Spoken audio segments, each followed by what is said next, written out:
Señores, buenos días. Jueves 3 de diciembre. Los días avanzan y estamos cada vez más cerca de Navidad. Para nosotros, los que están presos no van a tener Navidad, creo yo, pero así va la vida. Hoy es un día especial. Buenos días para ustedes, para Catherine, para Nelson.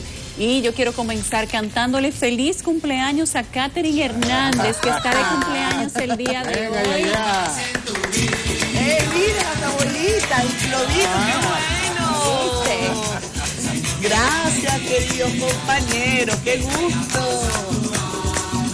Hay que bailar, y celebrar la vida. Gracias a todos ustedes, Nelson, Yuli, a todo el equipo, a Pedro, a Oscar, a todos, de verdad que sí, gracias. Un solo deseo es que no comience a ver el ayer mejor que el hoy.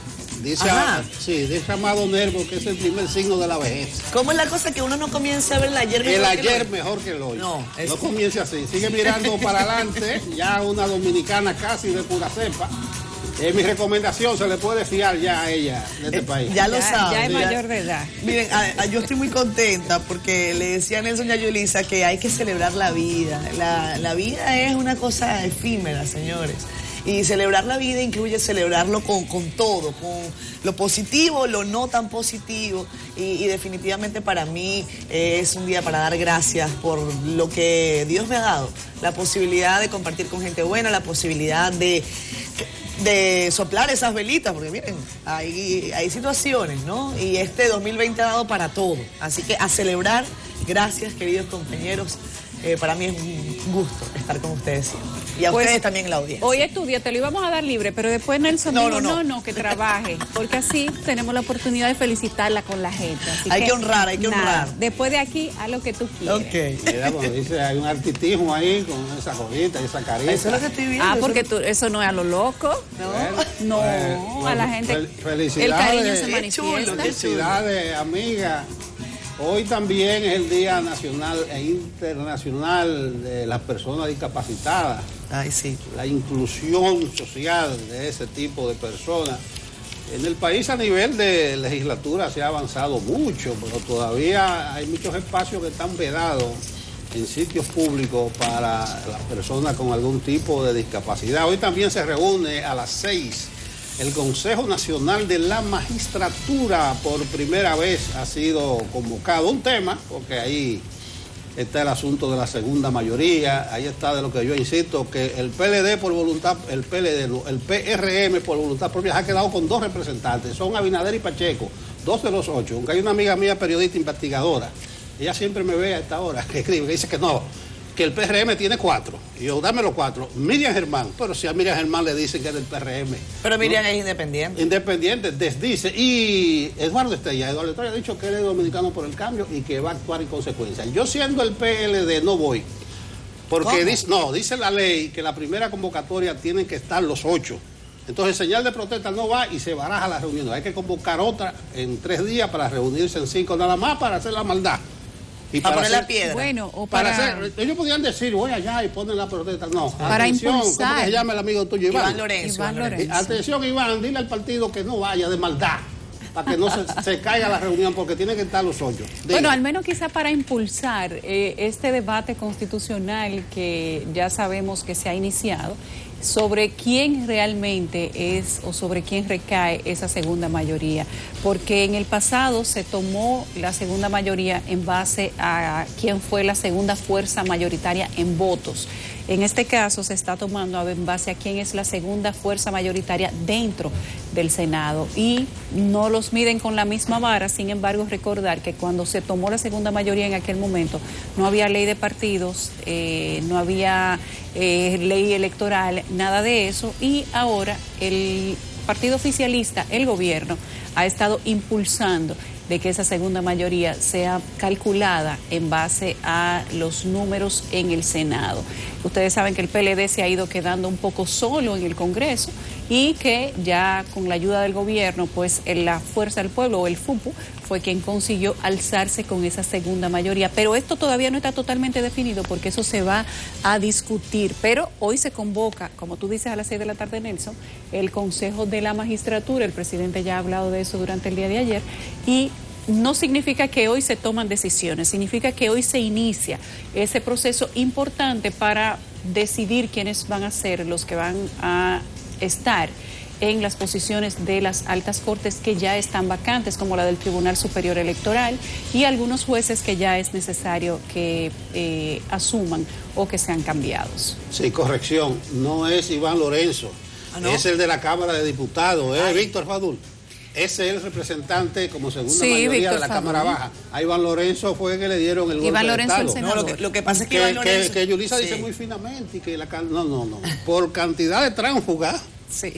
Leonel tiene mayoría, no hace tan fino como tú lo dices. Sí, lo que pasa es que Iván Lorenzo hizo un comentario sobre esa constitución del Consejo Nacional de la Magistratura, por allí viene la pifia, Nelson, y Iván Lorenzo dice que cualquier decisión emanada de este nuevo Consejo Nacional de la Magistratura es inconstitucional, porque la conformación del mismo así lo es. Eso va a ser un debate interesante. También está sobre la mesa la situación del Senado de la República y la citación o interpelación al presidente de la Suprema, que ya fue pospuesta. Eso fue pospuesto, pero incluso ayer se consultó a distintos juristas de fuste del país que señalan en que hay una situación allí delicada con el tema de la independencia de los poderes. Servio Tulio Castaños decía acá que evidentemente eso es un poder del Estado. O sea, estamos hablando del Poder Judicial, que no luce que el Poder Legislativo pues cite a la cabeza del Poder Judicial para hablar de un tema de procedimental. Ya hay otros temas de los que se puede invitar, etcétera, pero ya con relación a temas procedimentales, pues ya ahí la situación cambia. En todo caso, como dicen Nelson y Yulisa, Consejo Nacional de la Magistratura convocado para las 6 de la tarde, ellos tendrán que hacer un llamado para aquellos que estén interesados en conformar las llamadas altas cortes. Son 4 del Tribunal Constitucional, ¿cierto, Nelson y Yulisa? Sí. Y también tendrán que llenar las vacantes en otros importantes despachos jurisdiccionales. Hay una situación inclusive a lo interno de la Suprema entre la magistrada Nancy Salcedo y el magistrado Carbucia por el tema de la jurisdicción inmobiliaria. Hemos visto unos ciertos escarceos. El señor Carbucia ha dado unas declaraciones que se han corrido por los diferentes grupos de WhatsApp, y he visto que la magistrada Salcedo le ha dicho que hable de cuáles son sus reales intenciones y que lo diga un poco más claro qué es lo que está pasando a lo interno. Lo cierto es que parece que se remenean un poco la mata en los extrapoderes, y tal como tú decías, que lo llame el Senado para una conversación. Si es en el Pleno, si es en el hemiciclo, no se trata de una conversación, se trata de una interpelación, y no se supone que constitucionalmente está autorizado el Congreso para interpelar a otro extrapoder, porque se supone que son poderes lineales, no poderes uno sobre el otro. El Congreso no está por encima del Poder Judicial, y eso ha dado una especie de planteamiento interesante para el debate.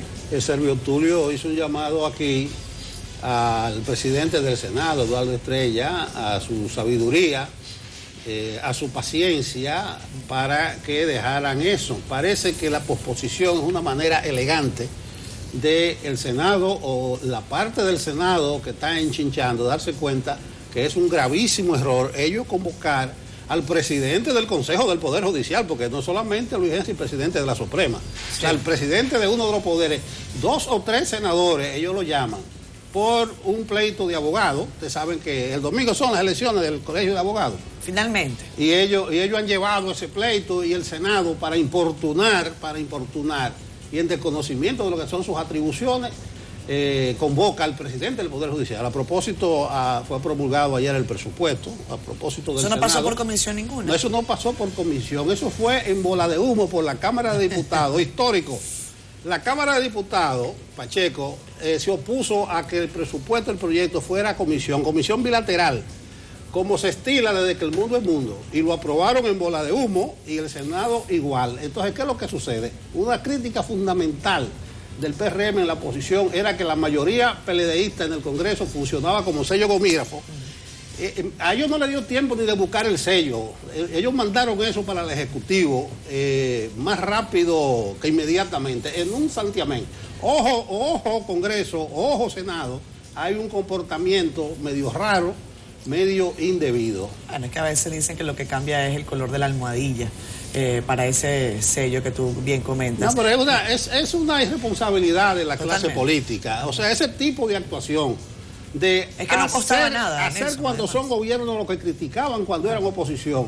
Eso va destruyendo la legitimidad, el descreimiento de la gente y da una sensación de que el político es un sinvergüenza que dice lo que le conviene en determinados momentos y no puede ser así. Hay que enaltecer, darle más cuadre, más elegancia a ser legislador en este país. Oye, no quiero que pasemos el contenido todavía del programa, Nelson Yulisa, sin antes comentar la visita del canciller haitiano a la República Dominicana. Ayer se reunió con el presidente de la República, Luis Abinader, tras sostener un encuentro con su homólogo, el señor Roberto Álvarez.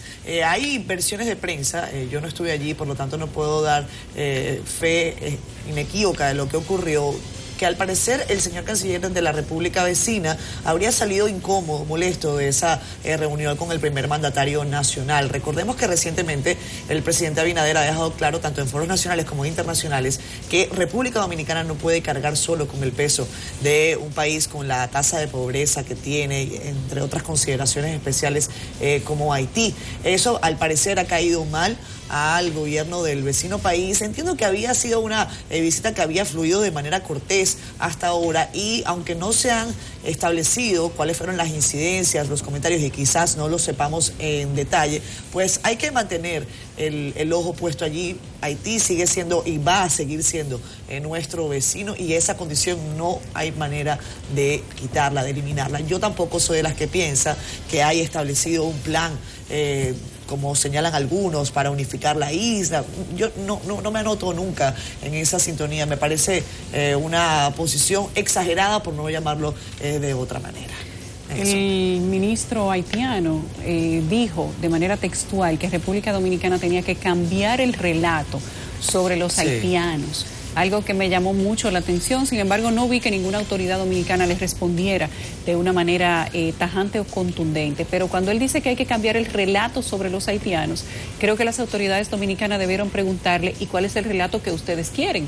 Porque el relato que tiene República Dominicana es el de la realidad, es de la cotidianidad, de lo que pasa en República Dominicana, una inmigración desconsiderada, un abarrotamiento de los hospitales por inmigrantes que terminan acaparando más del 65% de los presupuestos hospitalarios y de las maternidades de República Dominicana y vienen de un país que es un estado fallido, donde no le dan ni siquiera documentos para regularizarse y donde no se ha podido establecer ni siquiera un gobierno organizado. Entonces, ¿con argumento cuál pide el ministro haitiano que en República Dominicana se cambie el relato? Si son ellos los que nos dan los argumentos y los insumos para que tengamos el relato que tenemos, y lo estamos sintiendo en el bolsillo. República Dominicana siente de manera directa en el bolsillo lo que le cuesta poder decir ese relato sobre la situación haitiana en República Dominicana. O sea que al canciller, el ministro haitiano, que haga lo que tenga que hacer si quiere que se cambie el relato. Bueno, el relato nuestro es que nosotros cargamos con lo que ellos no pueden cargar en Haití. Ese es el verdadero relato. Él insinúa discriminación y ese tipo de cosas, pero señor canciller, aquí usted no puede venir a decirnos eso en la cara. Lamentable, bueno, escuché a Vinicito que protestó, que eso pasara a las autoridades dominicanas como si nada. Contenido. Consejo Nacional de la Magistratura se reúne este jueves en medio de un nuevo panorama. Entre los hallazgos del Ministerio Público, Expediente Antipulpo plantea que en la OISOE se pagaron deudas que no existían por más de 429 millones de pesos. Ex pelotero Sammy Sosa y su hermano José Sosa parecen vinculados a empresa de Alexis Medina, autorizados a tomar préstamos por hasta 10 y 4 millones de dólares respectivamente ante un banco dominicano, así como también autorizados a firmar cualquier documento. Procuraduría Anticorrupción cita a Yocasta Guzmán, exdirectora de Compras y Contrataciones, para una entrevista. Legisladores oficialistas rechazan apresamientos por corrupción tengan motivaciones políticas. A propósito de la aprobación del presupuesto para el año 2020, hoy analizamos su contenido con el economista Henry Ebrard.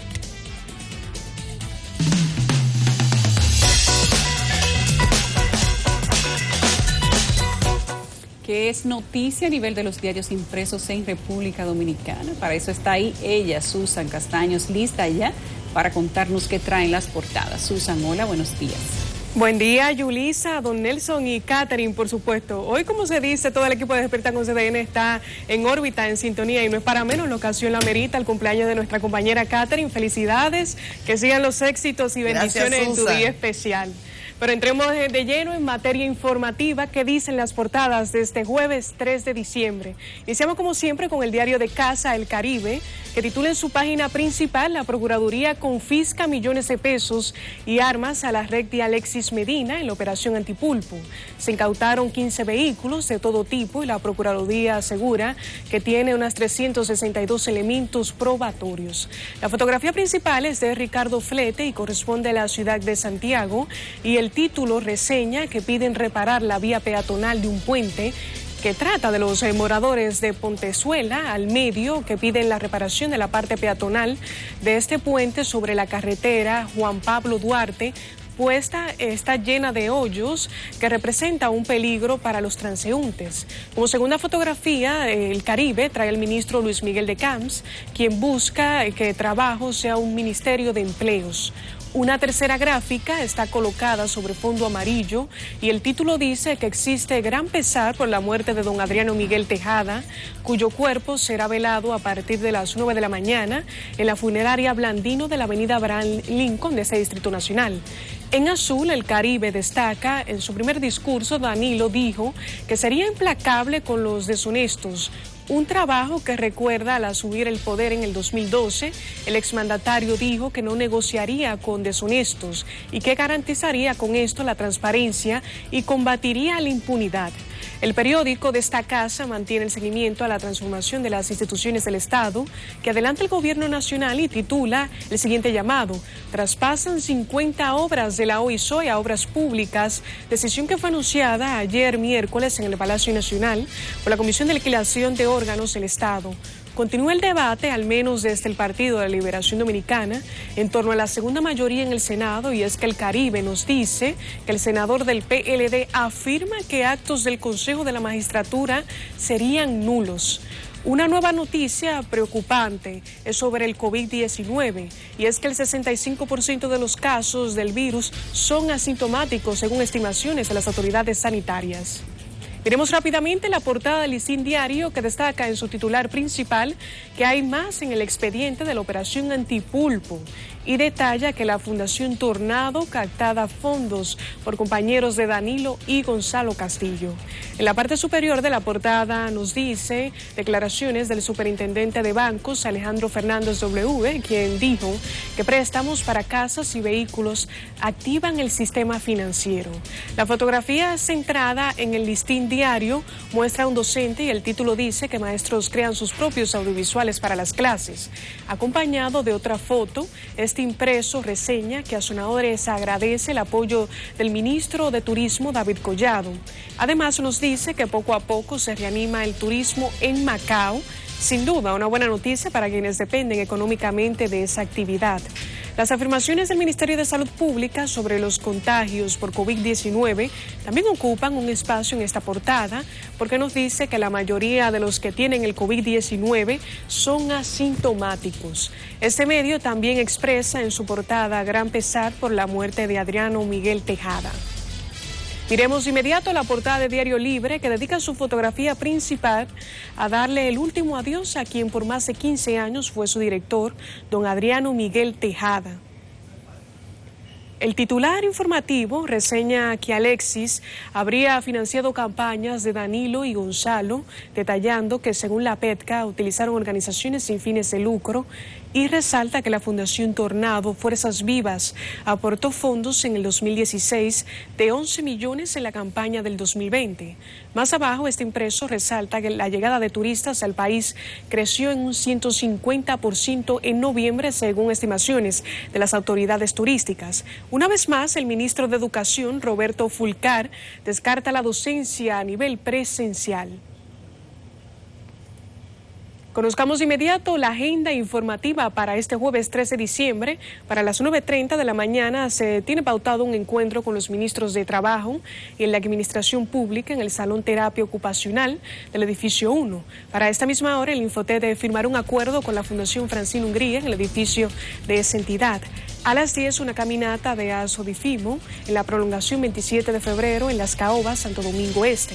Para las 10 se tiene previsto el primer palazo del proyecto Fundación Casa de Luz en la avenida 30 de junio en el municipio Santo Domingo Este. Para las 10:30, una rueda de prensa de Carlos Balcácer y la exdirectora de Compras y Contrataciones Públicas en la calle La Barquita 13, Cuesta Hermosa, en el sector de Arroyo Hondo. A las 11 se tiene contemplada una rueda de prensa del ministro de Interior y Policía en la sede de esa institución. Para esta misma hora, una misa por el aniversario de Codopesca en la iglesia Nuestra Señora de la Altagracia.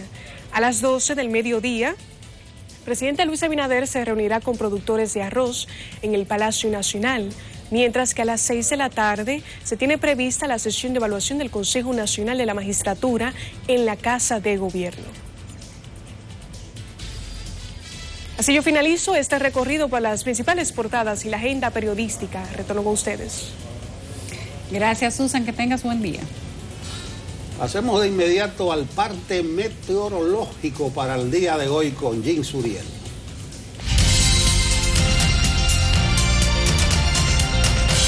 Muchísimas gracias, muy buenos días. Continuamos en la temporada frontal en República Dominicana. De hecho, tenemos un nuevo frente frío ubicado justo al norte de República Dominicana en el Océano Atlántico. Desde ayer ha estado acercándose este sistema atmosférico y estará incidiendo de manera indirecta en nuestra zona de pronóstico en República Dominicana. Temperaturas muy frescas se esperan para los próximos días en gran parte del país, pero sobre todo hacia la región del Cibao y también la cordillera central. Este sistema frontal más adelante estaría desplazándose hacia el Atlántico y detrás del frente viene una masa de aire polar más fría todavía que estará localizada al norte del Caribe y los vientos que lleguen del noreste hasta el territorio nacional se encargarán de traernos esas temperaturas muy frescas a gran parte de República Dominicana. Así va a seguir el panorama meteorológico en los próximos días y nos esperan lluvias de importancia en el país. Estas han sido las informaciones del tiempo. Regreso con ustedes.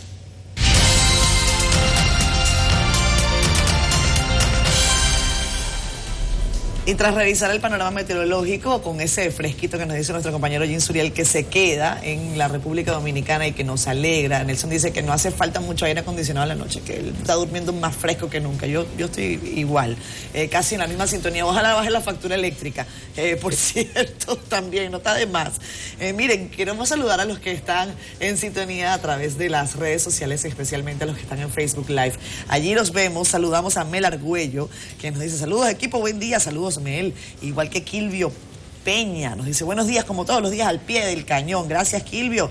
Roque Roquito, ¿qué tal Roque? ¿Cómo estás amigo? Buenos días. Mel Argüello dice, en verdad que se siente bien tomar cafecito de República Dominicana, viéndolos, lección aprendida, aunque ya son las 12, Mel, porque tú estabas tomando café ¿de dónde? Cuéntanos. Rosy Santana también nos saluda. Roque Roquito, me felicito por mi cumpleaños, gracias Roque, un abrazo. Mónica Sinulus también para ti. Nos dice Juan Carlos Gómez que se inició en el Reino Unido ya, bueno, que a partir de la próxima semana empieza la jornada de vacunación contra el COVID-19. Así es, Juan Carlos, vamos a ver cómo va eso y gracias por tu felicitación también. Negro Santo está con nosotros. Aquí está la audiencia fija, esto es una audiencia fija que tenemos en Facebook Live, ¿oyeron? ¿Ah? Sí, gracias a Dios. Oye, tenemos que hablar con el equipo de redes sociales a ver cómo podemos hacer, ya que nosotros no tenemos Patreon ni nada de esas cosas, algún cariño hay que darle a esa gente que está fiel siempre por allí. Cristian Chávez también nos saluda, gracias Cristian, te mandé saludos a través de mi Instagram personal. Juan Carlos Gómez está, que le encanta Holanda por su paisaje planero. Yo no conozco Holanda, ¿tú conoces Holanda? No, no conozco Holanda. No he ido a Holanda. Lo más cerca que yo he estado es en Curazao. Ah, bueno, está bien. Ah, yo estuve en Aruba. Sí, Reinaldo Castillo nos dice, por primera vez en la historia de la justicia de República Dominicana, tiene que darle cuentas a la patria, no a un partido político. Bueno, ojalá que sea así. Carlos García nos saluda desde Casavito y nos dice que ahí en la montaña sí que está bien frío. Carlos, mándanos una foto, anda amigo, un abrazo. Vámonos a la pausa en Despierta con CDN. A ustedes, como siempre, un fuerte abrazo. Regresamos con más. Esto es Despierta con CDN. A ustedes gracias como siempre por estar con nosotros. Vamos a hablar de los escarceos alrededor de la trama de la operación Antipulpo, las acciones de esta nueva Procuraduría, tanto la de persecución como la de persecución a la corrupción administrativa, conocida como PEPCA. Miren, ahora la oficina del abogado Carlos Balcácer ha invitado para este jueves, o sea, para hoy, a una rueda de prensa junto a la exdirectora de Compras y Contrataciones Públicas, Yocasta Guzmán. Ella habría sido llamada a lo que han calificado como una entrevista, lo ponen entre comillas, son malos, porque dicen, sí. Bueno, eso dicen que es una entrevista, pero este encuentro, o sea, ¿qué está haciendo Balcácer y Yocasta Guzmán? En el argot popular se están poniendo adelante. Antes de que me dejen allí, bueno, pues yo voy a dar mi versión de los hechos. Ese encuentro está pautado con la prensa en la oficina de este abogado a las 10 de la mañana, 10:30 de la mañana. Extraoficialmente se supo que Yocasta Guzmán va a presentar documentos, va a fijar posición sobre temas particulares relacionados con las funciones que ella desempeñó hasta el pasado 18 de agosto. CDN supo que el abogado Carlos Balcácer también se va a referir al caso de la exdirectora del INAIPI, Berlinesa Franco, que eso se ha quedado como calladito, pero eso sigue allí sobre el tapete. Ella está investigada también por irregularidades en los procesos de compras durante su gestión. El caso de Berlinesa fue el primero. Hay gente que piensa que fue el de Kimberly, no.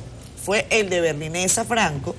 Apenas Luis Abinader, yo creo que no había terminado de calentar el palacio cuando ya salió eso. Y definitivamente después del de Berlinesa salió el de Kimberly. Y después entonces empezaron las autoridades a llamar a distintos exfuncionarios, la mayoría de ellos vinculados de manera cercana y familiar al expresidente de la República, Danilo Medina. Yo no sé si ustedes conocen el caso de Yocasta, para el que la van a entrevistar, entre comillas, porque Yocasta siempre hablaba en primera persona y ella misma se servía su comida aparte, incluso en más de una ocasión, incluyendo el asfalto caliente. Sí. Y Yocasta clavaba su banderilla ahí y daba cierta razón a las denuncias. Me sorprende sobremanera que Yocasta esté convocada, porque yo pensaba que era una de las que más se cuidaba y que en ocasiones ponía distancia de su propio gobierno. A mí realmente, tú sabes que no me sorprende, porque cuando antes de anoche y anoche yo leía el documento de acusación de los casos de corrupción de ahora, se deja ver muchas preguntas, no voy a decir nada más, preguntas para la Dirección de Compras y Contrataciones. Y las preguntas te salen de forma espontánea. ¿Y dónde estaba la Dirección de Compras y Contrataciones en los momentos que se llamaban a todas esas licitaciones, donde el entramado era prácticamente evidente, donde todas esas compañías tenían prácticamente los mismos dueños y de una manera repetitiva las mismas compañías ganaban todas las licitaciones? Hay documentos que nosotros tenemos aquí de cartas que enviaban otros oferentes a la Dirección de Compras y Contrataciones quejándose, pidiendo anulaciones sobre una cantidad interminable de procesos que se daban en diferentes instituciones, muchas de ellas que hoy están cuestionadas. Y las respuestas de Compras y Contrataciones llegaban tarde y cuando llegaban decían que ya ellos no iban a intervenir porque había pasado el proceso. Parecía como si se daba una especie de juego entre que espero que pase el proceso y doy esta respuesta y así me evito tener que impugnar, tener que meterme con esa estructura, o simplemente soy parte de la estructura. Y yo me pregunto, ¿dónde estaba la señora Yocasta Guzmán en momentos que todas esas cosas estaban pasando de forma simultánea en diferentes instituciones de República Dominicana? Y a las cosas que ellos no podían ser ajenos, porque hay decenas y decenas de cartas de suplidores y oferentes de cada uno de esos procesos. También me pregunto, Catherine y Nelson, ¿por qué dar una rueda de prensa cuando ya usted ha sido convocada?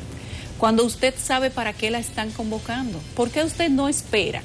Y esos documentos que usted dice tener, se los entrega al Ministerio Público. Bueno, porque Carlos Balcácer no tiene 3 días como abogado, él sabe.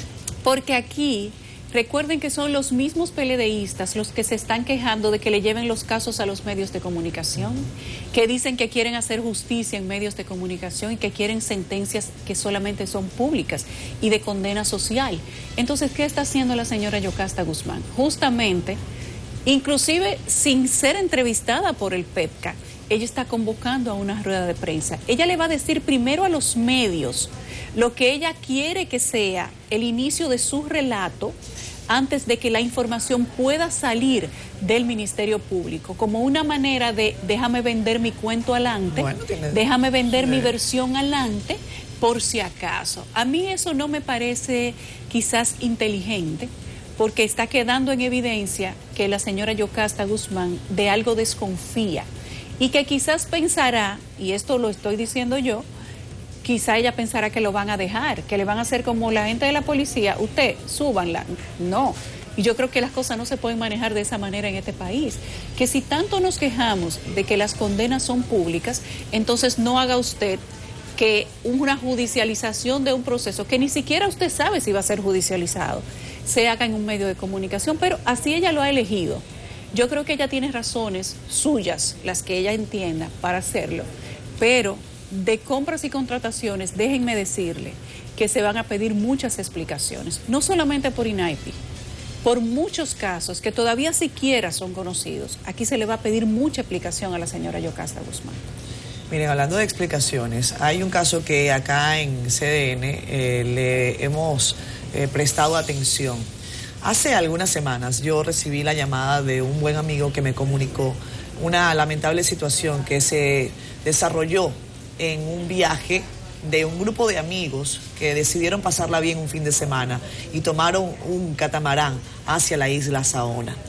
Terminó muy mal esa situación. Vean esto, son los familiares de un joven que sobrevivió al milagro de un envenenamiento por metanol.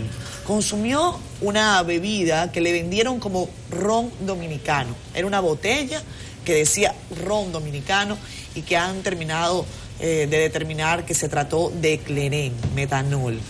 Ese joven llegó a ese viaje con su esposa, con sus amigos y regresó, fue ingresado en una unidad de cuidados intensivos, estuvo en coma y ha perdido de manera grave parte de sus capacidades neurológicas.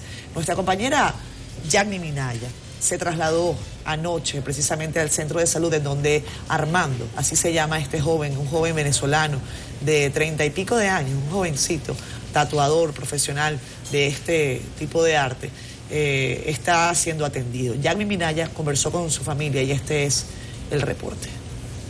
Lo que inició como una aventura turística terminó como un cuento de terror. Y verlo así en cama y en esas situaciones es altamente deprimente. Bajo un cuadro clínico complicado se encuentra Armando Medina, un joven venezolano de 34 años, músico y tatuador profesional, a quien la vida le cambió drásticamente el pasado 31 de octubre tras ingerir la bebida presumiblemente cleren en el viaje turístico. Tras 15 días en coma y luego de ser sometido a múltiples diálisis y tratamientos para salvar su vida, ahora solo puede mover un brazo, abrir y cerrar los ojos, respira por un agujero en la tráquea, además es alimentado por una sonda al estómago y presenta serios daños cerebrales. Su esposa Ainhoa Garate nos relató que la empresa de excursión se comprometió a asumir las consecuencias por lo ocurrido, pero hasta el momento no han recibido una respuesta. Solamente se presentaron una vez, hicieron un pago mínimo en ese instante, que no cubría ni siquiera la mitad en ese instante, que fue la primera semana. Posteriormente tenían que llegar, obviamente, a un acuerdo formal con el abogado y no han contestado a sus llamadas. Exigimos justicia. Exigimos simplemente justicia, no estamos pidiéndole un favor, estamos haciendo que se hagan responsables. Igualmente hacemos un llamado a los ministerios, al gobierno, en calidad de auxilio. A través de la vía telefónica, CDN se comunicó con la agencia de excursiones. Quiero saber si ustedes van a emitir algún comunicado respecto a lo que se está publicando. Ya por el momento estamos claros de lo que está pasando. Ya esto está manejando nuestro departamento de abogados. Ah, ese que lo están judicializando. Sí, claro. ¿Lo van a someter al joven? Dígame. ¿Que van a someter al joven ustedes? No sabía decirle, no tengo ese tipo de información. Garate, quien junto a su esposo reside en casa de unos amigos y quienes tenían previsto irse a vivir a España en enero, ahora también tiene que lidiar con una costosa cuenta de hospitalización y medicamentos que hasta el momento ronda los 2.5 millones de pesos. Aunque el joven podría ser dado en alta médica esta semana, actualmente tiene secuelas neurológicas y debe iniciar un fuerte proceso clínico. Así lo indicó la encargada de terapia intensiva del Centro Médico Elohim, Avilkis Escoto. Actualmente él tiene secuelas de las lesiones que produjo esta hipoxia a nivel cerebral. Él tiene un daño neurológico importante, donde ceguera visual, daño cognitivo, donde quizás algunos movimientos él no pueda hacer, dependa de otro para movilizárselo. Esto es un proceso que es largo, necesita continuar con rehabilitación, con nutrición, con su terapia respiratoria y seguimiento, sobre todo de lo que es un calor familiar y un apoyo de la población. Sin embargo, la empresa de excursión, a través de sus redes sociales, se ha mantenido ofertando viajes en sus publicaciones recientes. Miles de usuarios han ofrecido apoyo emocional a Armando Medina y han alertado sobre otros casos que se han presentado. Me parece una grosería y por eso queremos justicia, porque este caso ya se conoce también en los ministerios. Una vez destapado la noticia, nos han llegado comentarios de otras personas de denuncias que se le han hecho por otros aspectos. Por su parte, el Ministerio de Salud Pública ordenó el cierre de la agencia turística luego de una investigación realizada por el epidemiólogo Wadis Casado, quien está a cargo de la Dirección General de Medicamentos, Alimentos y Productos Sanitarios. Les agradecemos a todo aquel que se ha acercado para ayudarnos de diferentes formas, así sea con medicinas, con apoyo, o cualquier que pueda hacer un aporte, para nosotros infinito. Si quieren pueden ir al Instagram de él, Medina Inc., y pueden dirigirse también al número 829-759-0012. Jackie Minaya, CDN. Bueno, ahí está el relato de esta familia de jóvenes que ha encontrado la tragedia cuando buscaban pasarla bien. Es un drama desgarrador, estoy totalmente de acuerdo con esa expresión, Yulisa. Cuando nosotros lo veíamos ayer, que lo enviamos a nuestro grupo de WhatsApp, sí, y ahí fue donde empezamos a inquietarnos y a involucrarnos en el caso, hasta el punto de enviar a una periodista a hacer una historia. Nosotros mismos conversábamos en nuestro grupo de WhatsApp que cómo es posible que al día de hoy, de esto hace ya 2 semanas, ¿cómo es posible que al día de hoy no haya habido un apersonamiento de la agencia que provocó aparentemente este daño? No haya ningún tipo de apoyo, no haya un mea culpa, no haya ninguna institución que se haya involucrado.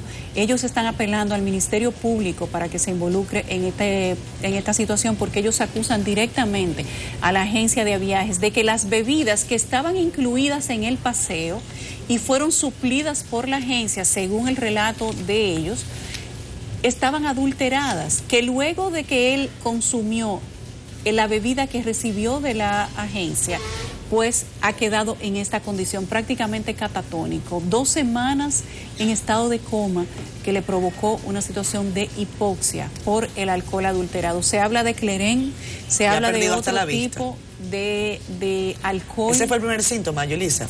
Cuando él llegó a su casa y durmió, y al día siguiente despertó y perdió totalmente la visión. Llegó a la clínica, convulsionó y empezaron a atenderlo. La situación ha degenerado en lo que ustedes están viendo a continuación. Yo no tengo específicamente el dato de cuáles autoridades los han visitado, pero sí sé que cuando esto ocurrió coincidió prácticamente con el momento en que se estaba aperturando el turismo por el tema COVID. Y algunas autoridades le dijeron, no hagan mucha bulla, porque es que no estamos en momento para eso. ¿Cómo va Entonces, esto es alarmante, es desgarrador. Y es una vida, señores. Una vida no, varias vidas.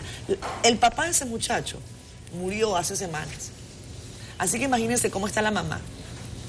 Esto definitivamente es toda una tragedia. Sí, una tragedia criminal. Probablemente esa agencia de excursiones adulterando la bebida alcohólica, estaba sacando números de sus ganancias. Dicen sus amigos que lo primero que lo probaron, desistieron y él lo siguió tomando. La familia ha pedido ayuda. Según veo, la agencia le dio 200,000 pesos, pero ellos dicen que la cuenta ya sobrepasa mucho, en miles de dólares. Más de 2 millones de pesos. Yo creo que las autoridades deben intervenir. Leí por ahí como que Salud Pública había hecho algo con la agencia, pero atención con esta historia que encierra de por medio un drama humano tremendo y que ya hay daños irreparables. Más de 2 millones de pesos la cuenta del hospital. Eso hasta el día de ayer que fuimos desde CDN, pero en la medida que sigan pasando los días, pues esa cuenta va a seguir aumentando. Lo peor no es la cuenta, lo peor es que le van a dar de alta en los días siguientes, Catherine y Nelson. Él se va a ir para su casa en ese estado como ustedes lo ven y probablemente en su casa no vaya a tener las atenciones que médicamente necesita. Ellos se acababan de mudar, ellos vivían no en se Punta sabe Cana. cómo va a ser el desenlace de este caso. Ese joven está debatiéndose en esa situación que ustedes ven y uno no puede simplemente pedir que haya consecuencias para esa institución. Tenemos que ir con nuestro Capi Urtecho. José Urtecho, un hombre de una calma proverbial, paciente, él espera ahí. Dejo el panorama del tránsito, Urtecho. Gracias, don Nelson. Un saludo al equipo. Vamos de inmediato al tránsito en la ciudad de Santo Domingo. Tenemos un accidente en la avenida John F. Kennedy con José López. Esta es la calle que sigue a la Núñez de Cáceres y viene circulando desde la autopista Duarte. Hay una persona lesionada en el lugar. El tránsito avanza algo lento en este punto.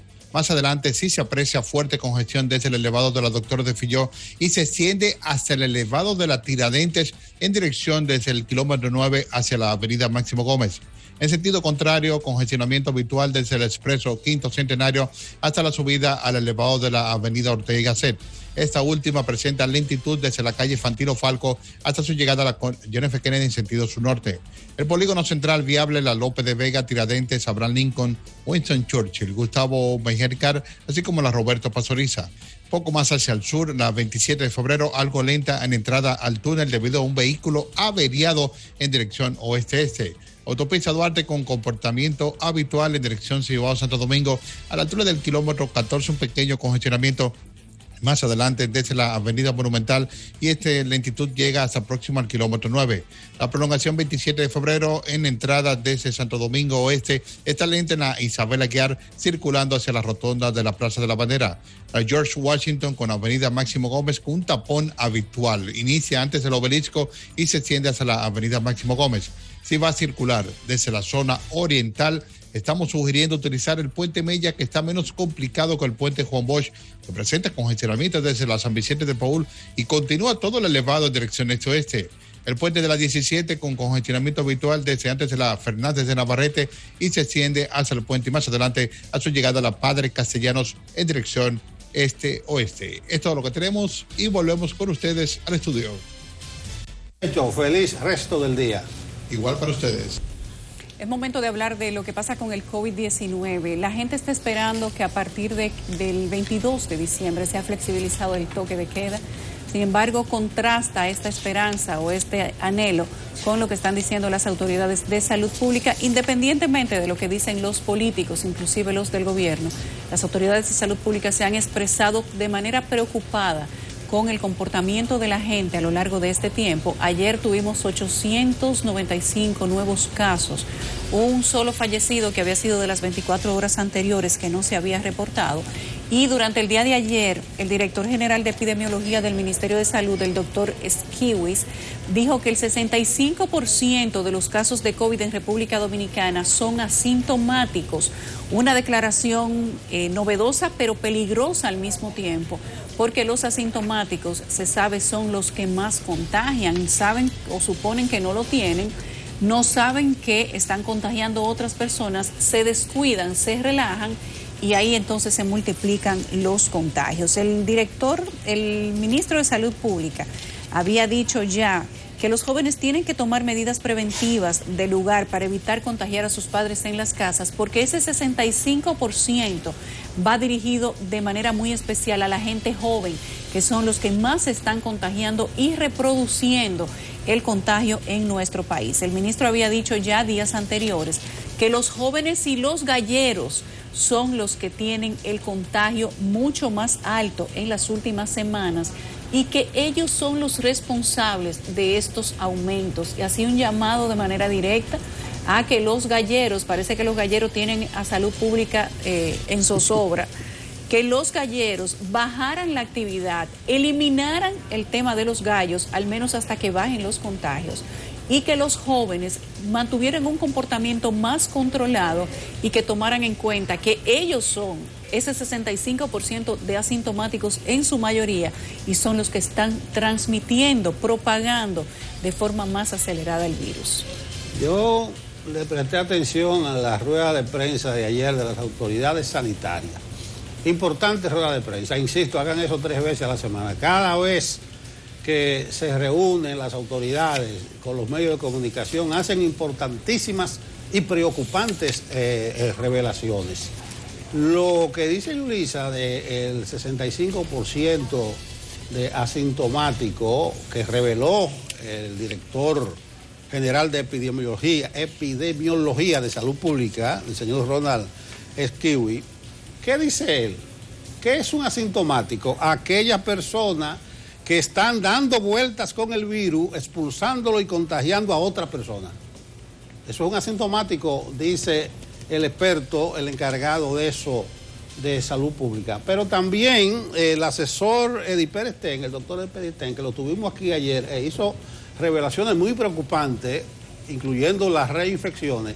Él ayer, en esa rueda de prensa, importante rueda de prensa, hizo un análisis comparativo de toda la región y demostró él con números que a mayor movilidad se eleva la tasa de contaminación de la enfermedad viral, o sea, a mayor cantidad de gente circulando. El ministro, ahora que se está debatiendo si damos rienda suelta en diciembre, que si vamos a tener excepciones del 23 de diciembre al 2-3 de enero, que si dejaremos que la gente goce, se desahogue, dice el ministro Plutarco, haciéndole un llamado a los jóvenes principalmente. Se están yendo a bailar a los sitios, bailando en los colmadones, patios y donde quiera, y están llevando la enfermedad a los mayores y después los están llorando. Oigan eso es el ministro de Salud.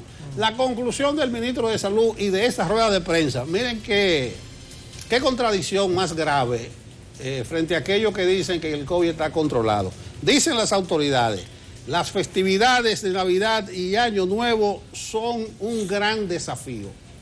No más preguntas, magistrado. Sí, y no más preguntas. Ellos tienen claro, Nelson, Yulisa, que lo que va a ocurrir a principios de año va a ser un incremento en los casos de COVID-19. No estamos descubriendo el agua tibia. Incluso en Europa ya están previendo cuáles serán esos nuevos casos que se van a presentar tras las festividades. Lo que sí está ocurriendo, por ejemplo, en países europeos, y tomó esa declaración que nos daba ayer acá el epidemiólogo, el asesor de salud pública del del Ministerio de Salud, en el sentido de que él decía, nosotros hemos aprendido mucho porque estamos al final, o sea, en República Dominicana el COVID empezó tarde, por eso hemos tenido la oportunidad de aprender. Miren, en España ellos van a limitar las reuniones familiares en el caso de la Nochebuena y el fin de año a 10 personas. Y lo han dicho ya. No tienen que esperar al 22, no tienen que esperar, como bien decía Nelson ayer. Bueno, permitan que la gente se organice, porque entonces después cuando hay desorden, entonces la gente va a tener siempre una justificación. Bueno, es que ustedes avisaron tarde. Yo creo que el gobierno debe, en la medida de lo posible, estar siempre adelante, siempre informando a la población oportunamente, siempre dando la recomendación de manera anticipada y muy anticipada, para que no haya margen, para que no haya brecha posible de que la gente diga, es que yo no sabía. Aunque siempre hay algunos creativos que inventan cualquier cosa de último minuto, como veíamos en los reportes que nos preparaba Samuel Guzmán. Recuerden ustedes al principio del toque de queda, que por cierto lo hemos dejado de hacer.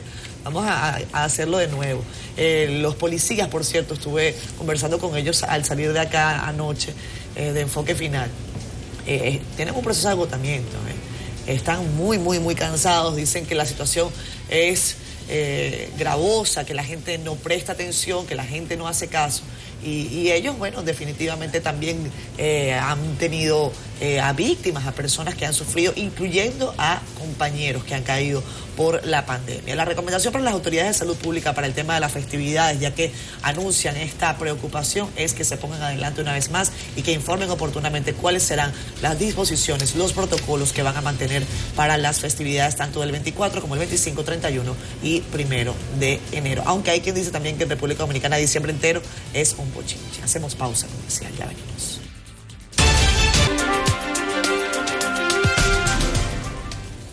Justamente al inicio de Despierta con CDN, nosotros conversábamos con ustedes sobre la promulgación este miércoles de la Ley de Presupuesto General del Estado para el ejercicio presupuestario del año 2021.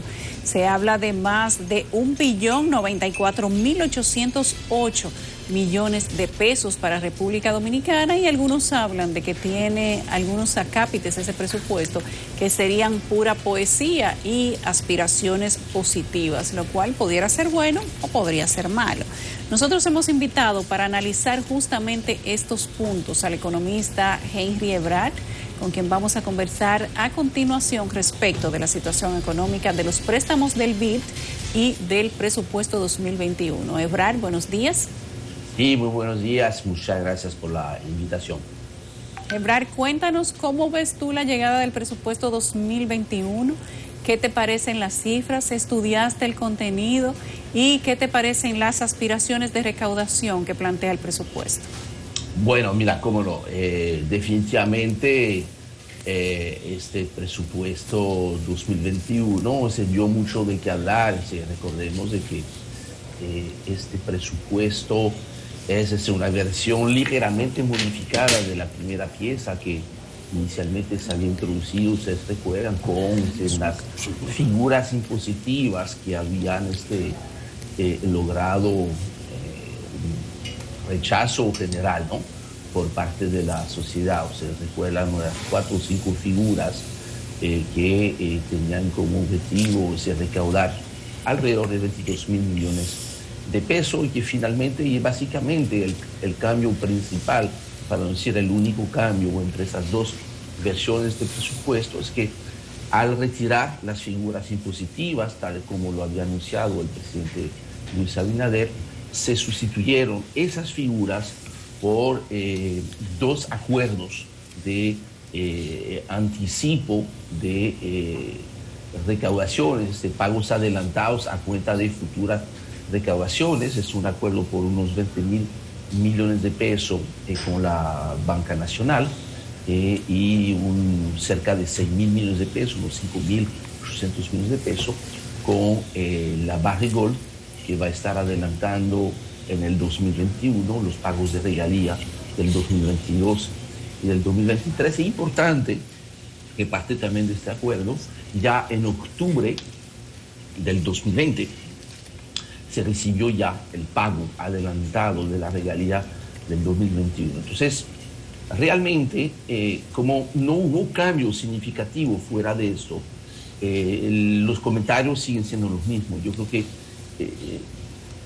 que la única virtud y el único objetivo realmente que tiene este presupuesto es lograr la emisión y la colocación de unos bonos soberanos temprano en el 2021, tan temprano como en el mes de enero, y creo que es la razón por la cual se ha mantenido una meta que me parece demasiado agresiva de reducción del déficit fiscal de los cerca de 9% del PIB, con el cual se cerraría este año 2020, a apenas 3% del PIB en el año 2021. Eso equivale a una reducción muy significativa de un poco más de 270.000 millones de pesos en el déficit. O sea, de pasar de 418 mil millones de pesos de déficit en el 2020, obviamente un monto extraordinariamente alto,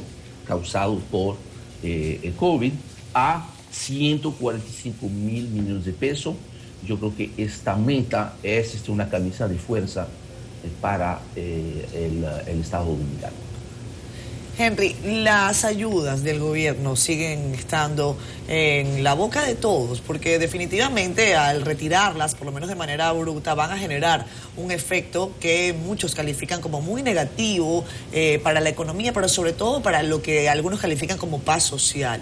El gobierno no tiene contempladas estas ayudas de fase 1, fase 2 en este presupuesto. Acá el ministro de Economía nos decía que ellos iban a buscar la manera de hacerlo con una suerte de sectorización, pero eso no ha quedado claro en este presupuesto. Bueno, no. Lo que sí quedó claro en el presupuesto 2021 es que no está eso en el presupuesto 2021. Lo que sí está claro, en base a todas las declaraciones desde las diferentes instancias del gobierno, y con mucha razón, es que se va a tener que buscar la forma de que de una u otra manera prorrogar parte de esas transferencias entre fase 1, fase 2, PATI y quédate en casa. ¿Por qué? Porque la recuperación de la economía dominicana, si bien saludamos, y yo creo que hay que reconocer que tal como lo comunicó el pasado fin de semana el Banco Central, claramente la economía dominicana está en la vía de la recuperación. Esta recuperación ha sido un poco más lenta y un poco menos intensa de lo previsto.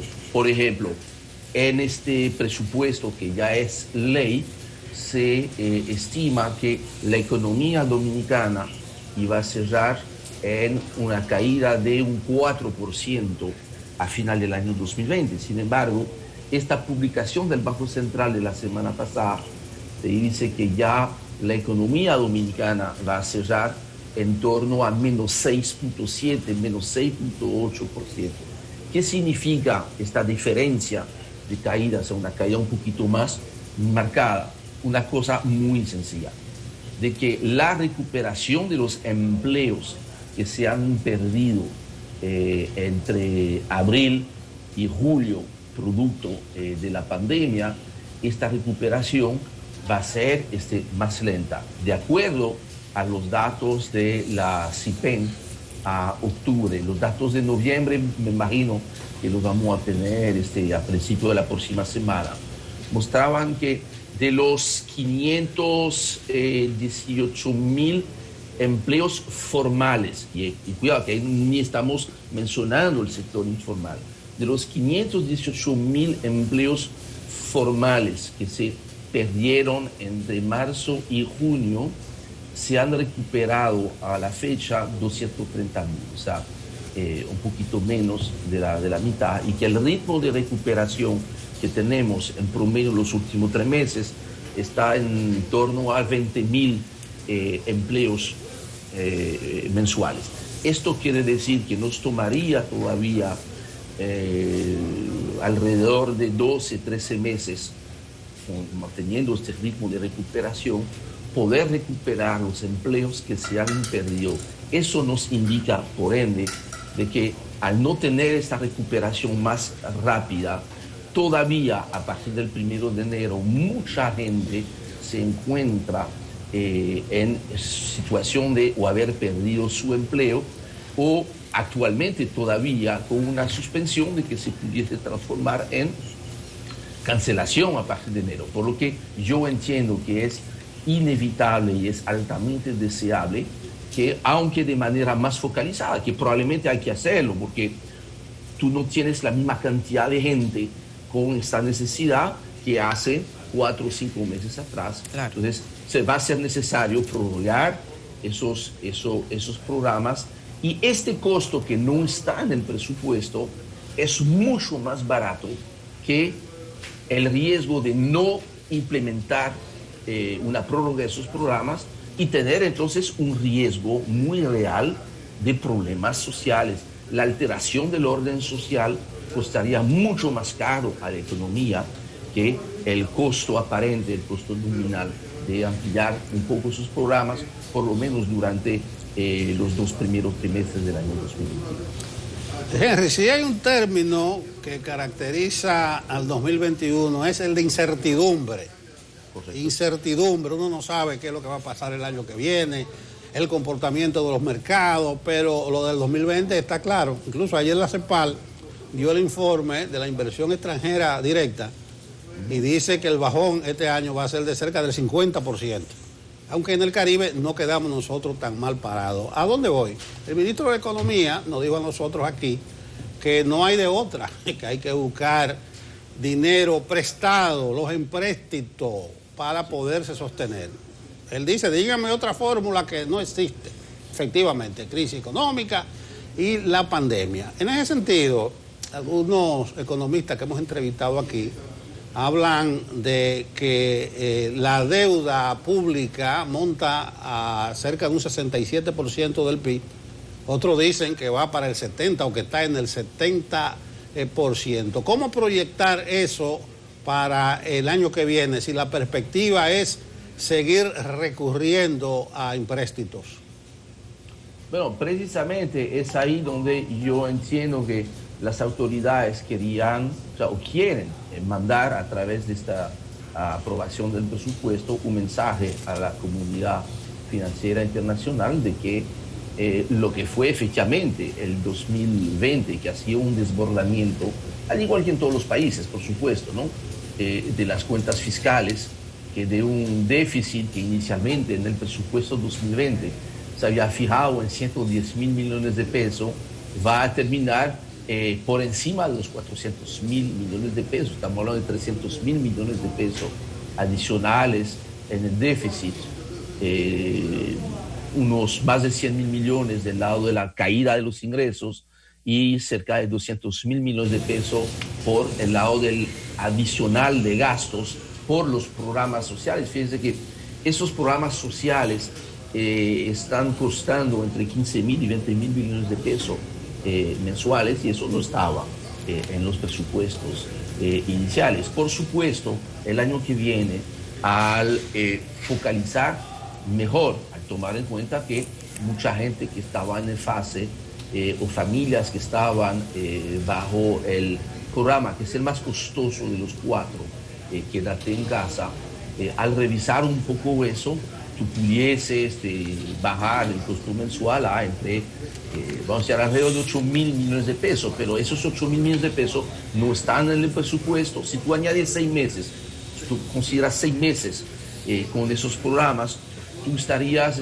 creciendo el déficit fiscal de un 3% a un 4%, lo que, de acuerdo a las fuentes que hemos consultado, tanto a nivel del gobierno como a nivel de los organismos internacionales, tener un déficit de un 4 o de un 3, eso no tiene ninguna implicación en cuanto a la apreciación que pueden tener los organismos internacionales sobre la economía dominicana. Solamente que efectivamente significaría que la necesidad de ir a buscar financiamiento, que para este año, según el presupuesto, hay que ir a buscar 291.000 millones de pesos, de los cuales casi la mitad será la colocación de un bono soberano en enero, pues te subiría en la misma proporción, ¿no? Lo que sí es importante, que es una de las grandes interrogantes de este presupuesto 2021, es que del lado del financiamiento, de la reducción del déficit, una mitad de esta reducción del déficit proviene de un crecimiento de los ingresos. Se está hablando de un ajuste real por el lado de los ingresos de 178.000 millones de pesos. Pero si vemos la composición de este crecimiento de los ingresos, vamos a darnos cuenta de que realmente más de la mitad, mucho más de la mitad de este ajuste proviene de situaciones extraordinarias. Ustedes tienen de un lado esos casi 26.000 millones de pesos que son avances de impuestos que se van a recibir, lo cual quiere decir que son ingresos que tú no vas a poder tener en el 2022 y en el 2023, porque lo que ya cobraste una vez no lo puedes cobrar una segunda vez, pero mucho más importante es el tema de las ventas de los activos del Estado. Eso representa en el presupuesto casi 90.000 millones de pesos, y ahí obviamente va a ser importante para todos entender un poquito más claramente cuáles son esos activos, en qué condiciones se van a vender, cómo se van a valorar, cuál va a ser el mecanismo. Es una venta que se va a hacer directamente a los posibles accionistas o coaccionistas de hoy, si se trata de algunos activos, o si más bien pudiera ser la oportunidad de que a través de esta venta de activos se haga de una manera muy transparente en la bolsa de valores, lo que permitiría entonces a toda la gente que nos esté escuchando esta mañana tener la oportunidad de participar de esta operación que pudiera ser interesante. O sea, usted ve que en fin de cuentas, de esos 178.000 millones de pesos, solamente una tercera parte corresponde a incremento de ingresos productos de la recuperación de la economía. O sea, eso yo creo que es muy importante, porque eso es un factor un poco adicional, no digo de incertidumbre, sino de, yo lo llamaría todavía de falta de información, pero es cierto. Sí, ajá. Me parece que ya tú tienes un posible número aproximado de los bonos soberanos que tendrían que emitirse para sustentar, como tú has dicho, casi la mitad del presupuesto, que sería lo que faltaría por sustentar, y esto tendría que hacerse con endeudamiento. Si ya República Dominicana supera el 65-66% de su capacidad del Producto Interno Bruto para pagar, ¿en qué posición nos pondría una nueva emisión de bonos soberanos de este tamaño? Y si además, a partir de esa emisión, podríamos volver a endeudarnos en el resto del año que viene. Muy interesante la pregunta. De acuerdo a lo que es ya una ley, porque ya promulgada anoche por el presidente de la República, pues podemos ver que efectivamente está contemplado sobre la base de ese déficit, que probablemente ese déficit tenga que ser mayor, y yo creo que inclusive sería deseable que sea un poquito mayor para asegurar pues el financiamiento de los programas sociales que se van a tener que ampliar hasta por lo menos junio.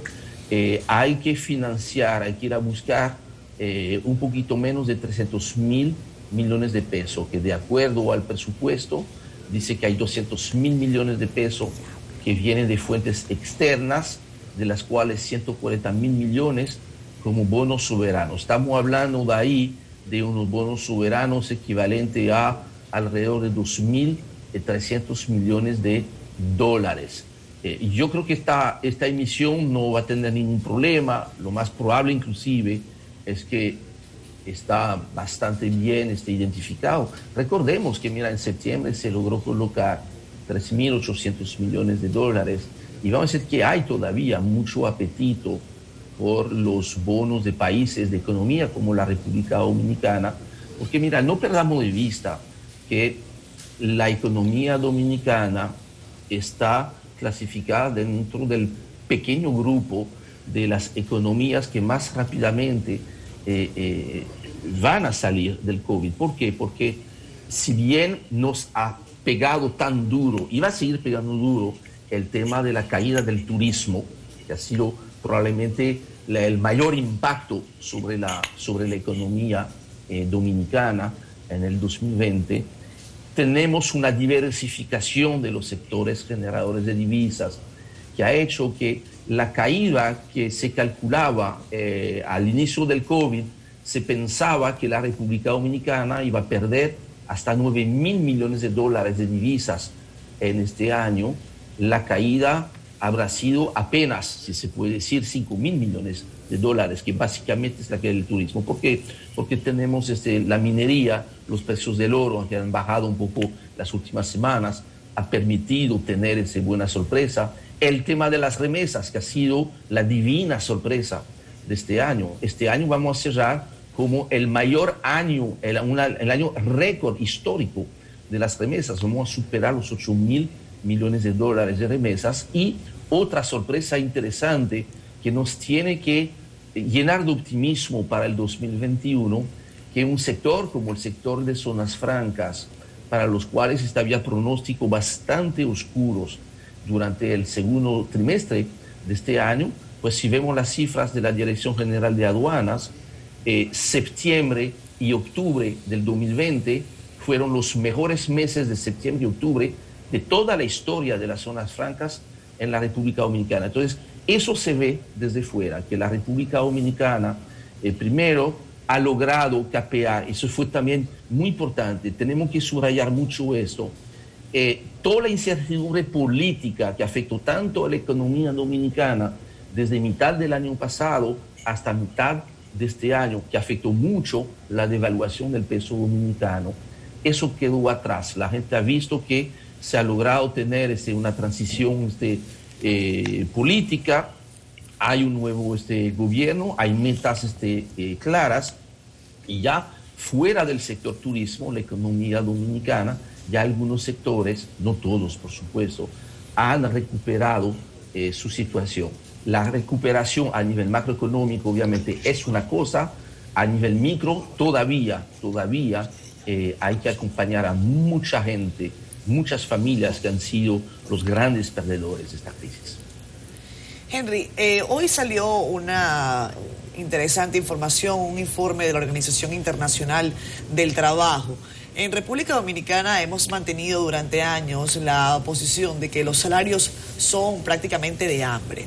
Y lo que está diciendo la Organización Internacional del Trabajo es que la pandemia de COVID-19 incluso va a presionar a la baja aún más esos salarios. Insiste la Organización Internacional del Trabajo que los apoyos estatales han permitido en gran medida superar o mantener estable esa situación en algunos países. Vean ustedes este dato, Henry, lo comparto contigo también. Dice que sin los subsidios, la cuantía salarial media perdida en todos los grupos demográficos hubiera sido el 6.5%. Sin embargo, dichas prestaciones compensaron el 40% de ese monto. Ha sido un golpe para los trabajadores a nivel mundial. En la República Dominicana podríamos estar viendo, Henry, de manera oficial, bajas salariales, reducción de horas. ¿Cómo ves el tema del empleo para los próximos meses? Mira, eso es cierto. Esto es, yo creo, el enorme reto que van a tener las autoridades. Primero había que estabilizar la situación a nivel macro, y yo creo que eso se ha logrado. Inclusive, tú ves que el tipo de cambio, interesante ver que el dólar ha estado bajando en las últimas semanas aquí en la República Dominicana. También está pasando lo mismo a nivel internacional. El reto ahora es la economía a nivel micro. ¿Cómo vamos a lograr recuperar gran parte de la gente que se quedó fuera del sistema laboral? No solamente en la parte formal. Recordemos que todavía más del 60% del empleo privado se encuentra en el sector informal, y probablemente esos niveles de informalidad, producto del COVID, habrán crecido. Habrá de esperar los datos, ¿no?, del Banco Central, aunque hay un estudio muy interesante que publicó esta semana el Ministerio de Economía, ¿no?, sobre los efectos sobre el mercado laboral y la pobreza. En el 2021 la sociedad dominicana ha sido llamada a participar en la discusión del pacto fiscal por parte del presidente Luis Abinader. Creo que uno de los temas obligados dentro de esta reforma va a ser también el tema laboral y el tema salarial. El Banco Central acaba de actualizar el valor de las canastas básicas en base a, vamos a decir, actualizando cómo realmente se están comprando las cosas en la República Dominicana, porque la última base correspondía a 10 años atrás. ¿Qué consecuencia tiene esto? Es que el valor de las canastas ha crecido casi en un 30% por encima de lo que se tenía hoy en día. Y eso quiere decir que entonces la brecha entre el valor de esas canastas y el valor de los salarios mínimo ha crecido considerablemente. Por ejemplo, en el caso del quintil 1, que es el 20% de los hogares más pobres del país, esa canasta que calcula el Banco Central ahora está en 21.517 pesos. 21.517 pesos, cuando el promedio de los salarios mínimos del sector privado no sectorizado ni llega a 14.000 pesos. Eso nos indica que efectivamente la brecha salarial ha crecido durante los últimos 10 años entre lo que cuesta vivir en la República Dominicana y lo que te produce el trabajo. Yo creo que ahí es una dimensión que se tiene o sí que examinar dentro del pacto fiscal, y yo plantearía, esa es una propuesta que yo quiero compartir con ustedes esta mañana, de que si efectivamente una de las vías de la transformación económica es la baja de las tasas de los impuestos, empezando por el impuesto sobre la renta a las empresas, por ejemplo, bajarlo de un 27 a un 20%, entiendo que debe ser la oportunidad para, como parte de esta negociación, que debe ser ganar, ganar, ganar, que entonces haya el compromiso y el acuerdo formal por parte del sector empresarial de que en los próximos 5 o 10 años se vaya incrementando el salario real, o sea, por encima de la inflación. Yo entiendo que hay que recuperar en los próximos 10 años, tener un plan para por lo menos incrementar entre un 30 y un 40% los salarios reales en la República Dominicana. Esto, para poder lograrlo, que no es fácil, por supuesto, tiene que ser parte de una gran transformación económica, y si ponemos una reducción de los impuestos, yo creo que es el momento precisamente para eso, de que se vaya programando cada año una recuperación parcial de los salarios. Hoy en día los salarios están demasiado bajos. Está contemplado, por supuesto, dentro de los mecanismos de hoy, cada 2 años, la revisión del salario mínimo del sector privado no sectorizado. Toca esta discusión precisamente en el 2021, o sea que en el 2021, fatal y necesariamente tendrá que haber ese incremento salarial, porque se necesita recuperar los niveles de demanda, y eso pasa por crear, recuperar los empleos, pero también empleos con salarios un poquito más altos. Yo sé que resulta muy fácil para mí hablarlo así delante de ustedes, pero sin embargo, yo creo que sería un tremendo error no plantear por lo menos esta discusión dentro de lo que se va a hablar en el pacto, porque este pacto fiscal en realidad va a terminar siendo un pacto social, y no podemos seguir con esta brecha tan grande entre, repito esta cifra, la canasta más baja que ha calculado el Banco Central es de 21.517 pesos, y si tomamos el promedio nacional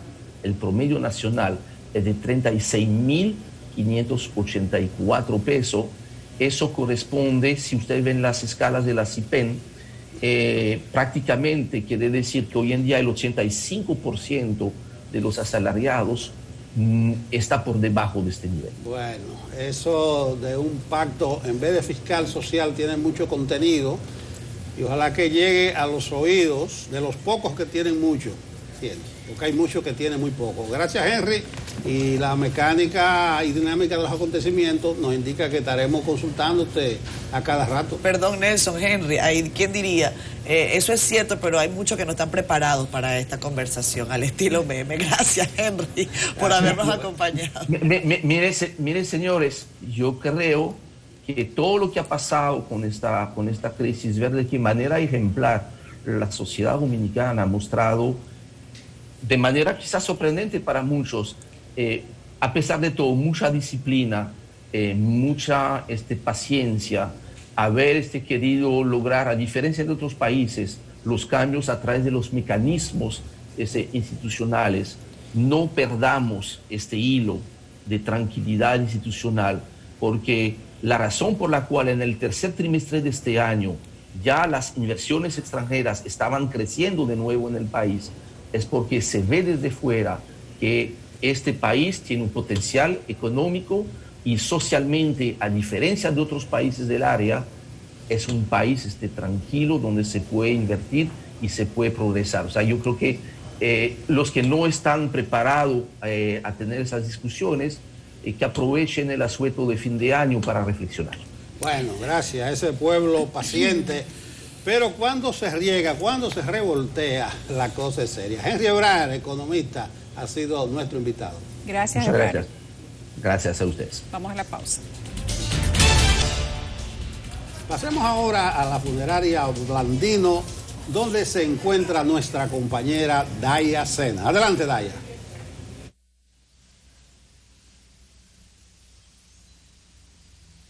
Saludos, así es. Nos encontramos desde la funeraria Blandino de la avenida Abraham Lincoln, donde desde ayer continúan siendo velados los restos del ex superintendente de electricidad y también exdirector del Plan Social de la Presidencia, César Prieto, quien habría lamentablemente perdido la vida por suicidio hace ya un par de días. Recordamos que justamente el día de ayer decenas de personalidades del ámbito político, empresarial y también familiares y amigos, compañeros de César Prieto habían acudido hasta esta funeraria a dar el último adiós a este dirigente político del Partido de la Liberación Dominicana. Según tenemos entendido, para hoy se han comprometido una gran cantidad de dirigentes políticos del PLD a hacer una guardia de honor antes de su despedida, porque se prevé además que sea para el mediodía cuando parta la carroza fúnebre con destino al cementerio Cristo Redentor, donde será sepultado su cuerpo. Reiteramos, a partir del mediodía también será sepultado su cuerpo, el del señor César Prieto, ex superintendente de electricidad de la República Dominicana. En otro orden también serán expuestos los restos del exdirector del periódico Diario Libre, Adriano Miguel Tejada, quien falleció la madrugada del día de ayer,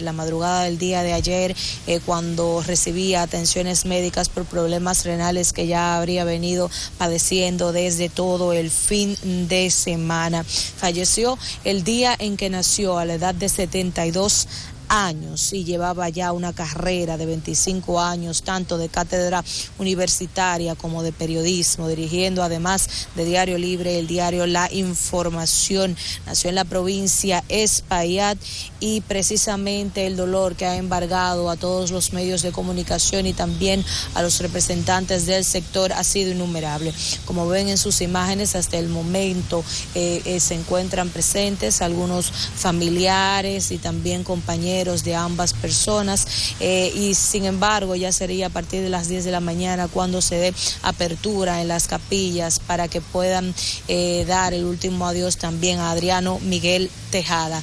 Estas son las informaciones que hasta el momento se manejan. Ciertas informaciones se han ventilado también a los medios de comunicación sobre personalidades del ámbito político que vendrían hasta esta funeraria, pero nada confirmado hasta el momento. Aquí nos mantendremos apostados hasta el mediodía cuando salga también el cadáver de esta funeraria de César Prieto, y continuaremos dando seguimiento a el velatorio y también la cristiana sepultura que sería en Moca a partir de este viernes al mediodía del señor Adriano Miguel Tejada.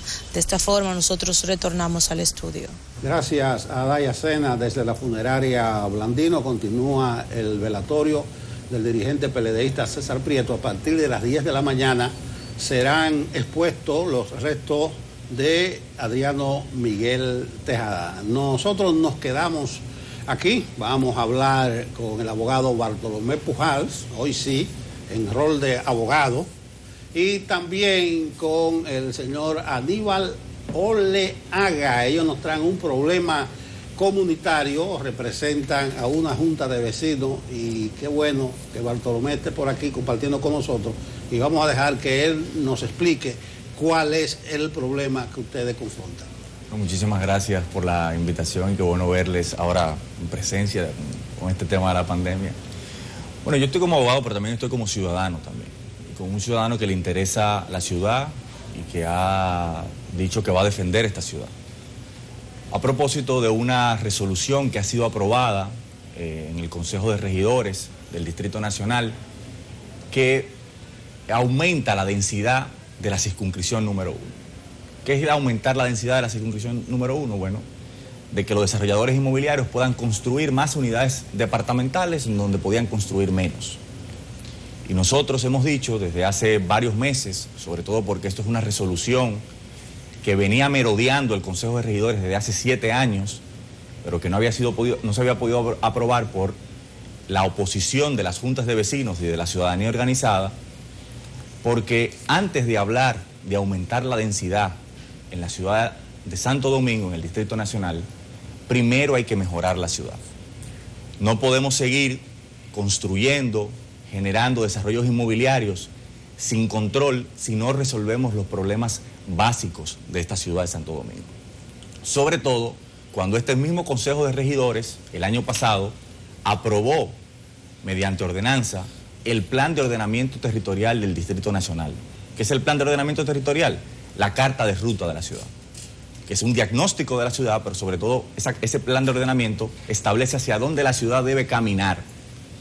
Y ese plan de ordenamiento territorial establece una serie de escenarios tendenciales que, de seguir aprobando medidas como esta, de que se construya sin resolver los problemas que tienen que ver, por ejemplo, con cobertura y funcionamiento del sistema alcantarillado, drenaje pluvial, parqueos, transporte colectivo, residuos sólidos, esta ciudad en 10 años va a colapsar.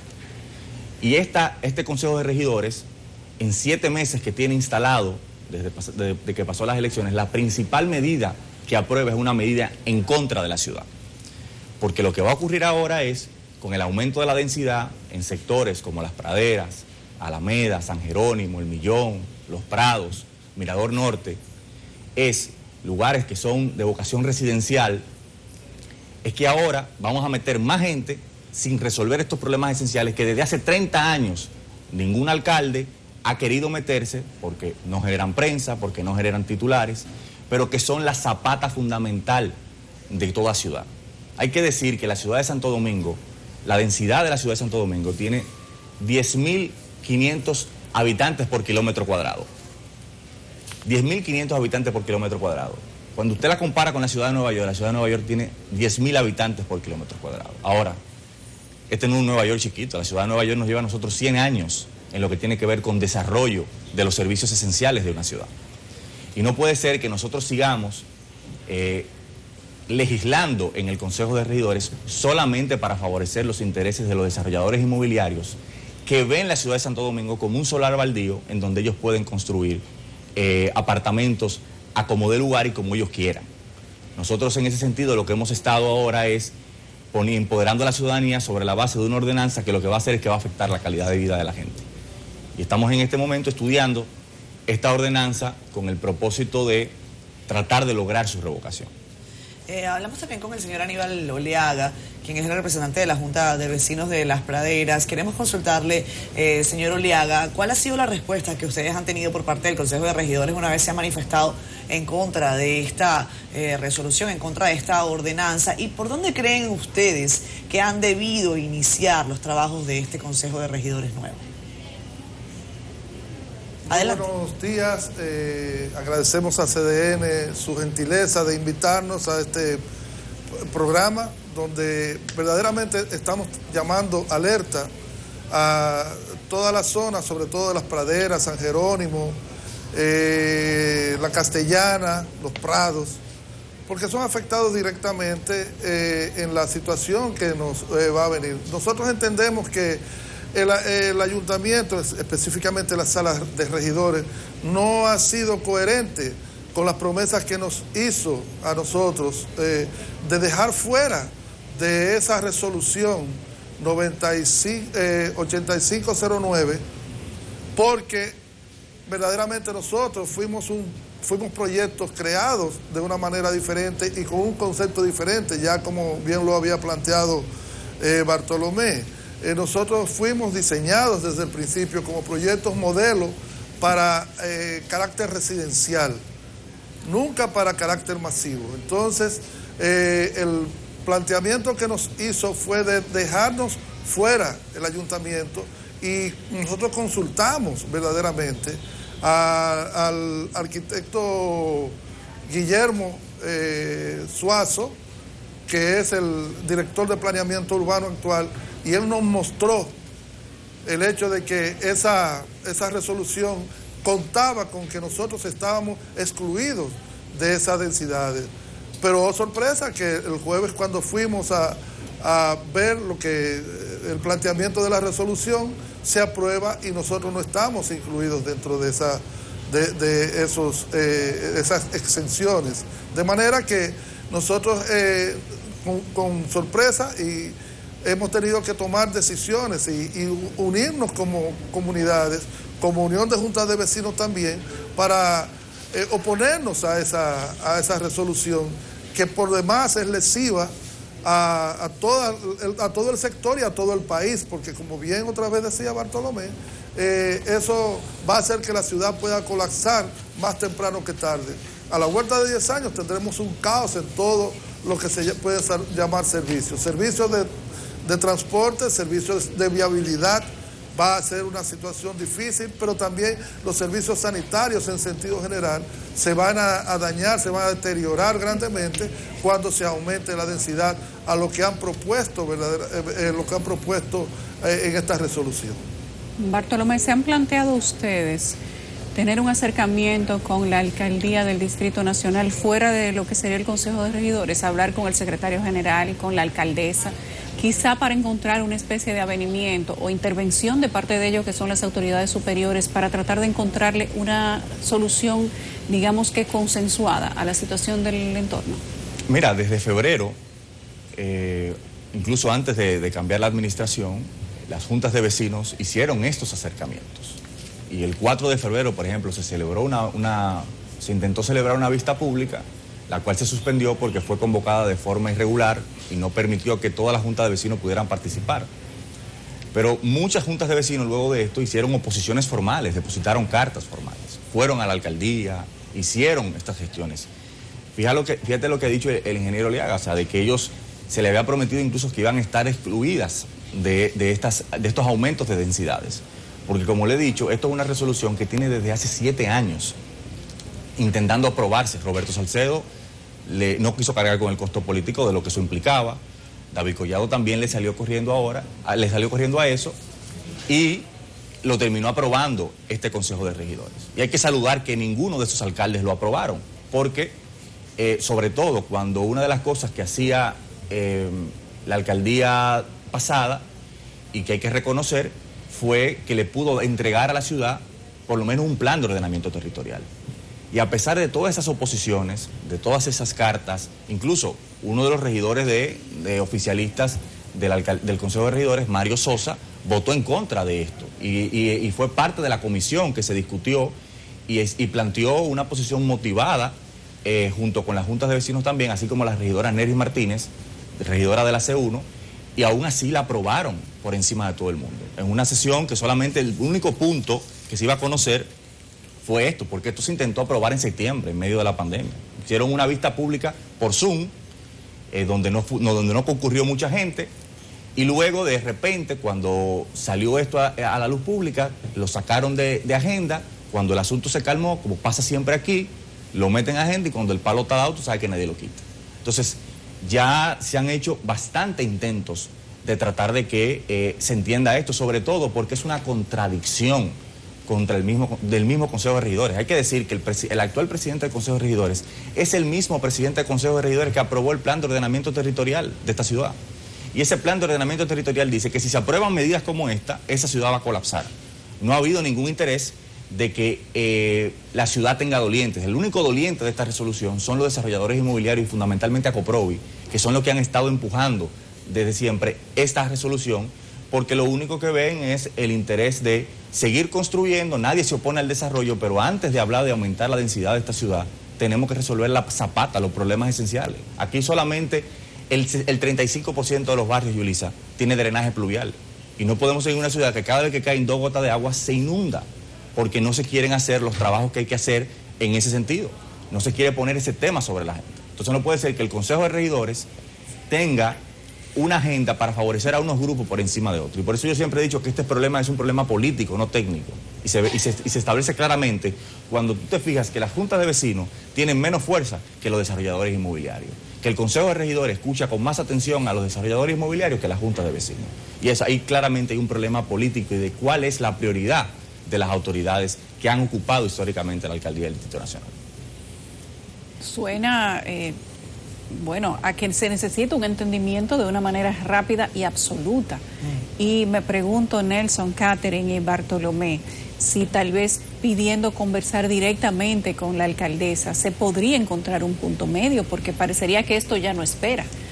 No, ya se aprobó, ya el palo está dado, lo único que queda es revocar. O sea, el Consejo de Regidores no se va a desdecir, porque el Consejo de Regidores hizo esto contra viento y marea, por encima de todo el mundo. Ahora lo que queda es que nosotros, los ciudadanos que estamos fuera de las instituciones, que queremos defender esta ciudad, ir a los tribunales. Claro. Y eso es lo que nosotros estamos analizando y ponderando para poder revocar esa resolución. Eso es lo que queda, que las instituciones funcionen, porque eso es lo que establece el marco institucional. Un interés mercurial, tú dices, para favorecer a los desarrolladores. A propósito, dice un televidente que ese consejo es consejo.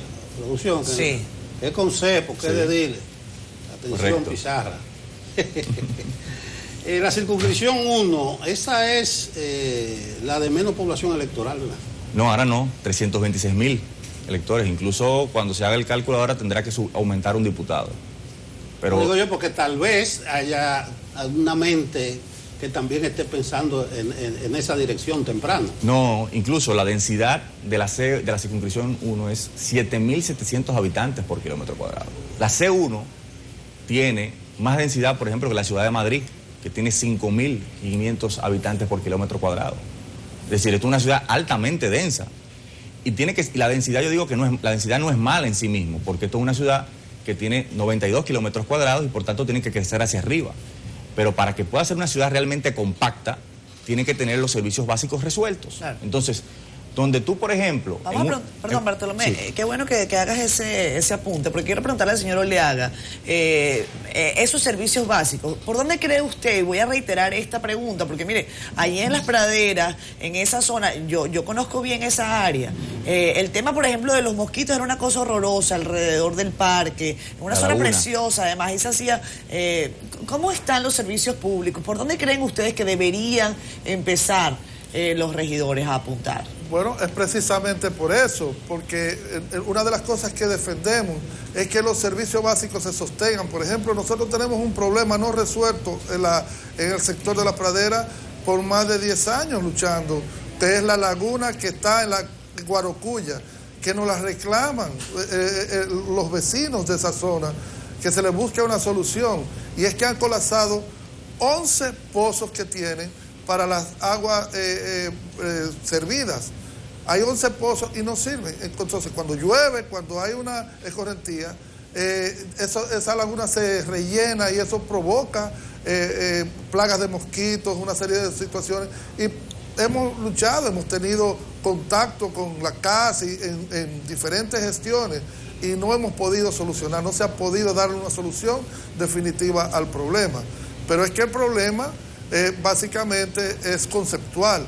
Si desde el principio nosotros comenzamos a recargar la zona con edificaciones que no estaban concebidas ir, pues ya eso va generando una carga sobre la que verdaderamente lleva. Otro aspecto fundamental es, junto con los de los alcantarillados, es el vial, que aunque ahora se plantea la solución de poner calles de una vía, no creemos nosotros que vaya a ser la solución definitiva. Básicamente requiere que haya un mejor ordenamiento de toda la zona para que la vialidad pueda ser verdaderamente una solución que se pueda establecer. O sea que básicamente es eso, es que los servicios están ya deficientes dentro de lo que se concibió originalmente en el sector de las praderas y en los sectores aledaños, como ya le hemos hablado, San Jerónimo, Los Prados y las Castellanas sobre todo. Yo quiero saludar la presencia. El Millón también, por supuesto. Muy bien, la presencia de ustedes aquí, y como decía Bartolomé, él no está aquí solo como abogado, sino como dirigente comunitario. Y ese asunto hay que reivindicarlo. Nadie puede defender mejor los intereses de una comunidad que los mismos comunitarios.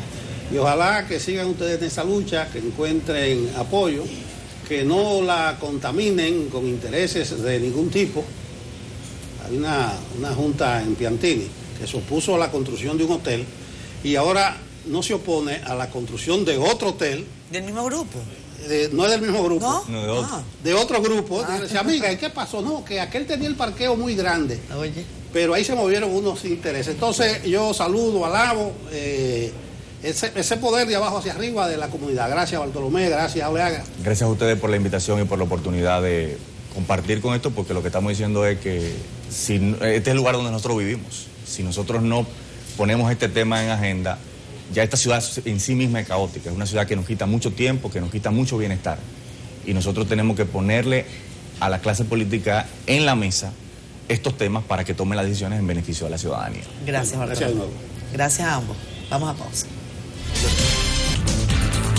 Llegó el momento de los deportes y yo voy a ceder la palabra a Yulisa. Ella lo pidió en persona. Déjenmelo a mí, que yo puedo con él. Wow. Eso me compromete, Ay, por favor. así de querido eres, Fran Camilo. No me ponga nervioso, por favor. Así de querido. Se cortó las puntas. Fran Camilo fue al las salón, horquetillas. se cortó las puntas y está aquí con nosotros. A propósito del cumpleaños de Catherine, te pusiste buen mozo. Me bañé. Le dije a la chama, tengo que darte un abrazo aunque sea virtual. Ay, sí. Así que muchas felicidades, amor. Gracias, la verdad que te amigo. luce muy bien tus 28 años. ¿Verdad? Pero no, preciosa. mejor di 50 para que la gente diga, oye, qué joven se ve. Bueno, por lo pronto te voy a dedicar estos triunfos del día de ayer, aunque no ganara tu equipo. No, el escogido ya vi que perdió. ¿Cómo fue? Pero 1-0. Sí, pero en 12. Los gigantes, 12. miren, rápidamente, les digo a ustedes que los gigantes ayer produjeron una carrera en la entrada número 12. Aquí estamos ahora celebrando tu cumpleaños tan pronto a mí. Catherine, apaga tu vela. Muchas felicidades, chama. Muchas gracias a todos. Parte de todo el equipo de producción. Muy bien. Felicidades. Gracias, Fran. Gracias, ¿Pediste el amigos. deseo? Pedí el deseo, pedí por todos. Porque este 2020 pase con bien en lo que se puede. Porque miren, hay que pedir, Ay, sí. Muchas felicidades, mujer, te lo mereces. Fíjate que Yulisa lo mandó a hacer amarillo, no sé por qué. Sí, bueno, ya yo soy aguilucha. Con el apoyo de Albanelli. Sí, Oye, vamos a jugar con los toros. gracias Albanelli familia, gracias a todos ustedes, gracias también a la ex vicepresidenta de la República, Margarita Cedeño, que me ha enviado su saludo, ha visto el programa durante esta mañana, gracias señora Margarita, gracias también a Banaí Bello, suplente del presidente de la Junta Central Electoral, gracias a mi familia y a todos los que sintonizan todos los días Despierta por CDN, por su cariño, y a ustedes, compañeros, vamos a comernos ese bizcocho, ¿eh? Apenas comienza la celebración, así que ya ustedes saben, mándenselo en efectivo, que yo lo acepto así también. Bye, gracias.